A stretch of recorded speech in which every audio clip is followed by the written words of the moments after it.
It started with a simple mistake. I should have minded my own business, but curiosity is a dangerous thing. My roommate, Adam, had left his laptop on the kitchen table before going out. The screen was open, the cursor blinking. At first, I just meant to close it. But then I saw the folder. It was titled, "Do Not Open." And that's when everything began to unravel. Adam and I weren't close. We'd been living together for 6 months. Both broke college kids trying to survive in a tiny apartment. He was quiet, kept to himself, never invited friends over. But sometimes at night, I'd hear him typing furiously in his room, long after midnight.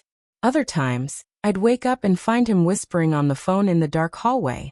I thought he was just weird. Until that night. I sat down at the table, staring at the laptop. Curiosity gnawed at me. Slowly, I clicked the folder. Inside were hundreds of video files. No labels, just numbers. I clicked one at random. My stomach dropped. It was footage of me, sitting in my own room, reading a book. Another file showed me cooking dinner. Another sleeping. The angles were strange. High up. Hidden. Adam had cameras in the apartment. Watching me. My blood went cold. I slammed the laptop shut, heart hammering. Every hair on my body stood on end as I scanned the walls, the corners, the smoke detectors. Were they all cameras? I grabbed my phone and started dialing 911, but then the front door creaked open. Adam was back. I panicked, shoved the laptop back into place, and sat on the couch, pretending to scroll on my phone. He walked in, his usual blank expression on his face. But when his eyes landed on the laptop, still glowing faintly, something shifted. His jaw tightened. "Did you touch my stuff?" he asked. I shook my head. "No." "Why?" He stared at me for a long moment. Then he smiled. But it wasn't a friendly smile. It was sharp, knowing. "Good," he said softly. "Because some things are private." That night, I barely slept. I kept the lights on, staring at every corner of my room, searching for hidden cameras. I wanted to confront him, but fear rooted me in place. The next day, while Adam was in the shower, I grabbed his laptop again. This time, I dug deeper. Hidden inside another folder, I found a document. It was a list of names, dozens of them. Beside each name was an address, and next to some, the word "done." At the very bottom of the list, I saw my name. No address. Just the word, "soon." I nearly dropped the laptop. My pulse thundered in my ears. Was this some kind of joke? A sick prank? Or was Adam planning something? Suddenly, the shower turned off. I panicked, shoved the laptop shut, and darted back to my room. My hands were shaking so badly I could barely lock the door.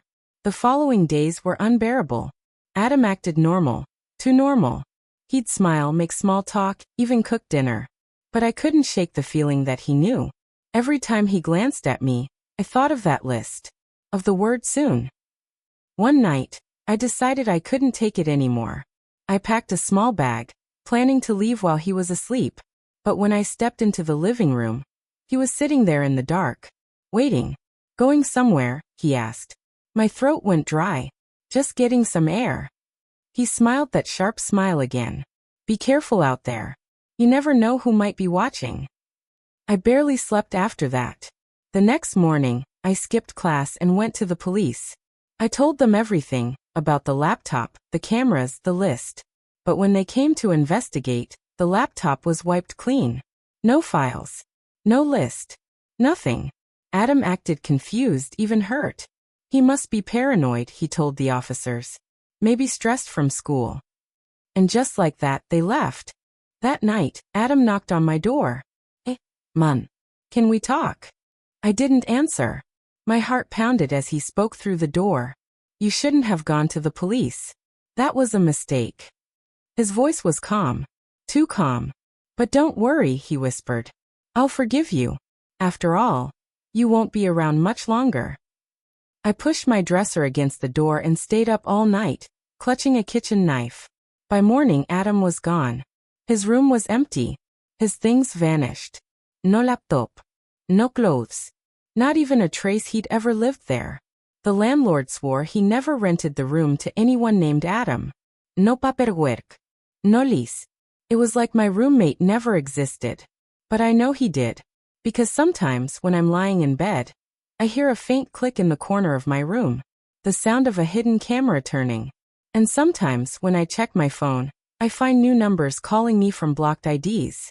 When I answer, there's only silence.